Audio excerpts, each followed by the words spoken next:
Hello YouTube friends, family, and subscribers. We've got our little porch built over the front door and little roof so we can protect the door because the rain drives on this side of the building and it just wiped the door out last winter, lasted one winter. So we've got a little shed roof over it. The next project's going to be getting these drying racks out of here, put them in storage up at the shop, and actually going to mount this wind generator up there at the shop because that's where the best wind is,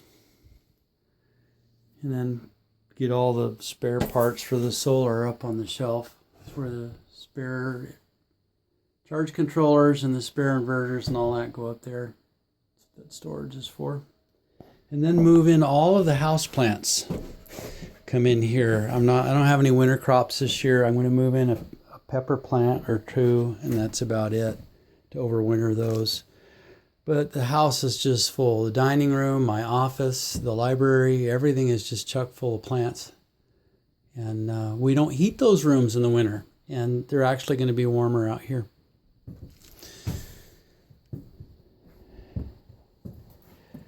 So I think this is going to help a lot protect the building. And again, the reason why this solar shed is built here is because this is where the sun is. And it was easier to have the battery bank here and the panels here and the inverter here, and then just send a 30 amp circuit to the house from the inverter.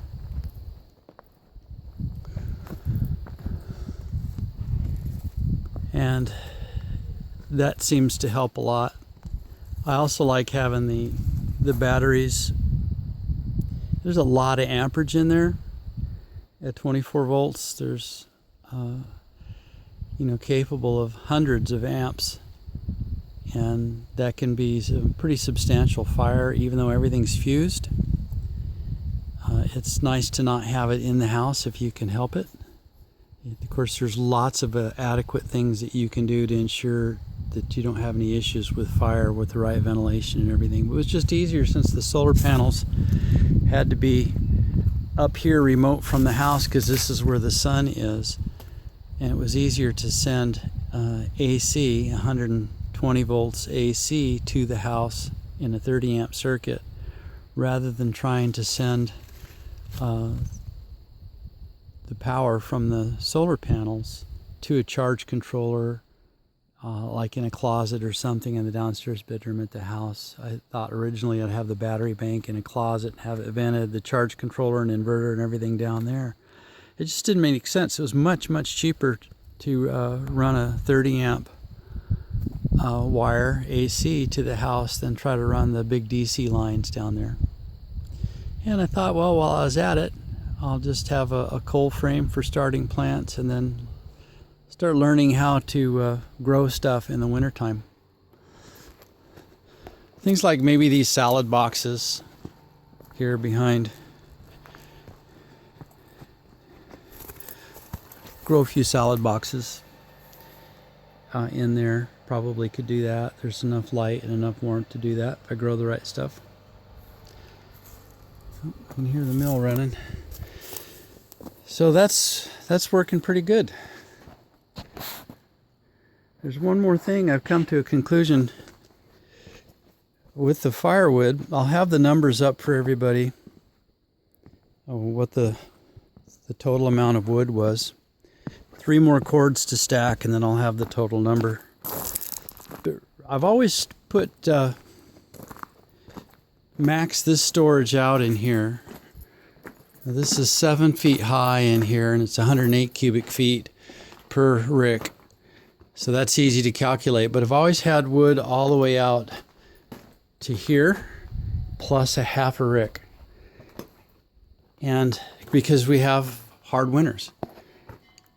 And then you don't know if you're going to have a really bad winter. So I've always moved it all the way out here, and I end up with 1.25 cords to 1 3/4 cords that gets left in the shed year after year, and that's what that was. And I found the dry termites.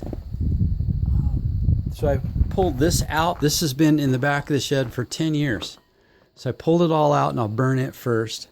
And I thought, why not just burn the amount that you're going to use? That way the shed gets completely cleared out every time. And I'll put the extra wood in a shed up at my dad's house. And it's a little more open and a little easier to see what's going on in there. It's not as wet as it is in here. And I think we'll be able to manage the dry termite issue a little bit better. That's the hope. And there's so much wood standing dry. There's silvers everywhere. 100 cords probably at any given time on this property of standing dead. And I can always grab one and winch it over if I ever run short. Once it's on the ground, the bugs get in it. But like that silver madrone right there, see, it's dead all the way up. That's prime firewood right now. If I leave it more than one more year, it's going to start getting buggy. But that's silver madrone right there. That's as good as it gets. So I've got wood like that everywhere.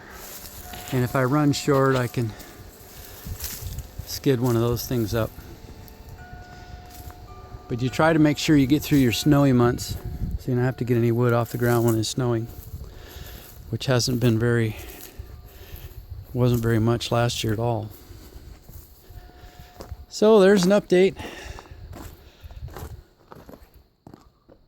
I'm going to shed over the new door that Dad built the other day. Have a very blessed day.